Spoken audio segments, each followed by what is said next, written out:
Good evening mga ka-best place. Ulam natin for tonight, siomai miswa soup with carrots and cabbage. Thanks for watching po. All goods na po ito.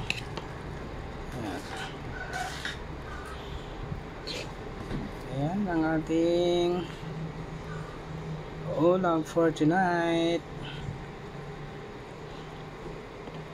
Miswa siomai soup. Ayan no. Yan yung siomai.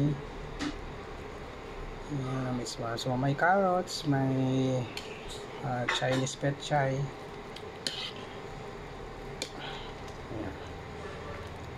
Yum yum yum na to mga ka-best place. Tikman natin kanina. So yummy ang kanyang sabaw.